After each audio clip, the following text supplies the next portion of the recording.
Yes, nkwanirizaako nnyo yonna gy'osinza okuba ng'otuwuliriza nkutegeeza nti oli ku Yugi Update TV ng'osinzira okuba ng'otuwuliriza ggwe mukwano gwange ali eyo nalina ampuliriza. Nnyina Muhoozi Kayone Lugaba olunaku olwaleero waggaddewo enzigi za meetings ezikwatagana ne Operation Sujja eri mu ggwanga erya Democratic Republic of Congo. Lwaki bakoze retreat eno? Ngenda kubanga ensonga nzikuwa.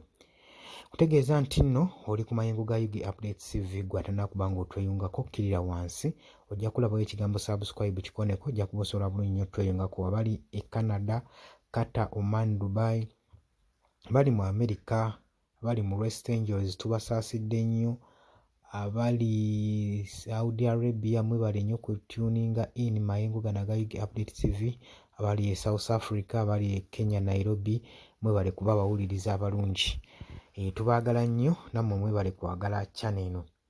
Kakati olwaleero Jene Muhoozi Kayone Lugaba mu meeting gye babaddemu waclosinze enzizi zonna ezikwatagana ne meetings eza Operation Sujja.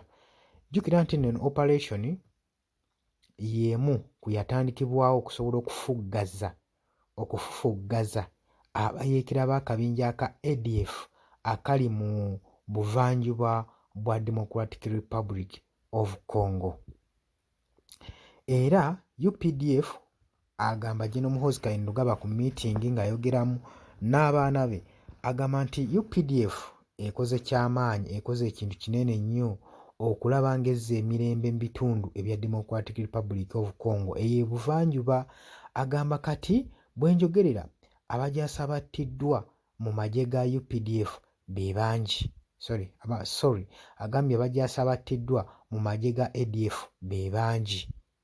Ate bangi nabo tubakutte ne tusobola okuba nga tubakyusa okufuuka ba civilian okuva mu buyeekera nga badda mu mbeera ez'obuntu ez'abwa civilian. Era agamba nti bali bulungi era kati balya butaala balina emirembe. N'agamba okusinziira nti omulimu gwe tukoze nga ffe aba UPDF tukoze omulimu gwa maanyi nnyo eyo mu ggwanga erya Democratic Republic of Congo naddala eyo mu buvanjuba bwago, kubanga abayeekera bonna ebitundu bye baali basazeeko n'eddembe lye baali batutte byonna twabyeddiza tugezezzaako nnyo okubagoba n'okweza territories zaabwe zonna mwe beekukuma mwe basinzira okuba nga bakolera operation zaabwe zonna enfo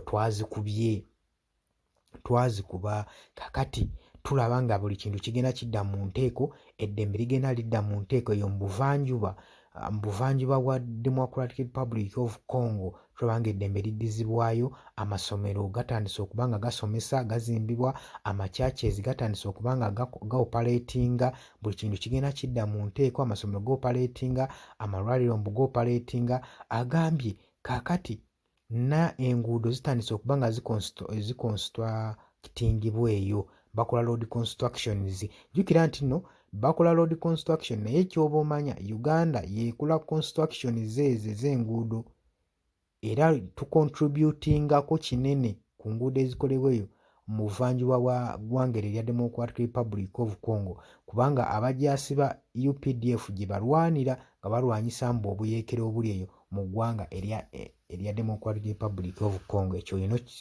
Ekyo yino kiteeka mu mutwe era okisaanidde okimanye nti ezimu ku ssente z'omubi bw'omusolo zigenda ebunaayira okukola enguudo nga n'eza wano tezinnaggwa, ekyo kitegeere.